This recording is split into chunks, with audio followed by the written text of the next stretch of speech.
तो चलिए आज एक ऐसी कहानी सुनते हैं जिसमें महत्वाकांक्षा भी है, भाईचारा भी और कभी हार ना मानने वाली जिद भी। ये कहानी है प्रियम और प्रीतेश की, दो भाई जिनकी आंखों में एक बहुत बड़ा सपना है, एक पतंगबाजी की प्रतियोगिता जीतने का। सवाल ये है कि क्या उनका ये सपना आसमान छू पाएगा। चलिए उनके इस मजेदार सफर में साथ चलते हैं और देखते हैं कि किसी भी सपने को सच करने के लिए आखिर लगता क्या है। तो कहानी की शुरुआत होती है दो जुड़वा भाइयों से, आंखों में एक अलग ही चमक लिए हुए, क्योंकि मोहल्ले में पतंगबाजी की प्रतियोगिता जो होने वाली है। माहौल में गजब का जोश है और हाँ, दांव पर सिर्फ जीत नहीं, इज्जत भी लगी है। पर इन दोनों भाइयों में ना जमीन आसमान का फर्क है। एक तरफ है प्रियम जो एकदम जोशीला और कह सकते हैं कि थोड़ा जल्दबाज है, और दूसरी तरफ है प्रीतेश जो शांत है, धैर्यवान है, हर चीज सोच समझ कर करता है। और उनका यही अलग अलग स्वभाव उनके सपने के रास्ते की सबसे बड़ी चुनौती बनने वाला है। प्रियम का तो बस एक ही जुनून है, उसे दुनिया की सबसे बड़ी पतंग बनानी है। वो चाहता है कि बस फटाफट काम शुरू हो जाए और ऐसी पतंग बने जो आज तक किसी ने ना देखी हो। मतलब उसे सिर्फ जीतना नहीं है, उसे तो एक रिकॉर्ड बनाना है। और बस यहीं पर कहानी में एंट्री होती है प्रीतेश की समझदारी की। वो जानता है कि सिर्फ बड़ा होने से कुछ नहीं होता, असली दम तो उसकी बनावट में, उसकी मजबूती में होता है। वो कहता है कि भाई कोई भी बड़ा आइडिया तब तक बेकार है जब तक उसे बनाने में छोटी छोटी बातों पर ध्यान ना दिया जाए। तो अब देखते हैं कि होता क्या है जब जोश होश पर हावी हो जाता है। कहानी का ये अगला पड़ाव हमें उनकी पहली कोशिश के बारे में बताता है। एक ऐसी कोशिश जो गलतियों से भरी थी और जो उन्हें एक बहुत बड़ा सबक सिखाने वाली थी। और होता भी वही है।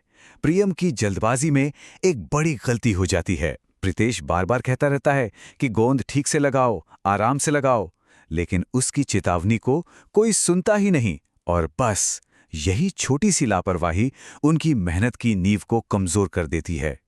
और फिर वो दिन आ ही जाता है, प्रतियोगिता का दिन। हर तरफ छतों पर भीड़ है, आसमान तो मानो रंग बिरंगी पतंगों का मेला बन गया है, और उम्मीदें वो तो बस आसमान छू रही हैं। एक पल के लिए तो लगता है कि सब ठीक है, उनकी पतंग हवा में उठती है, थोड़ी और ऊपर। लेकिन तभी अचानक उनकी जल्दबाजी का नतीजा सबके सामने आ जाता है। उनकी पतंग बीच हवा में ही फट जाती है। प्रियम के लिए वो पल बस दिल तोड़ने वाला था। सब कुछ खत्म। उनका सपना, उनकी सारी मेहनत उनकी आंखों के सामने ही पल भर में टूटकर बिखर गई। लेकिन कहते हैं ना, हर ठोकर कुछ सिखाकर जाती है। और यहीं से कहानी में एक नया मोड़ आता है।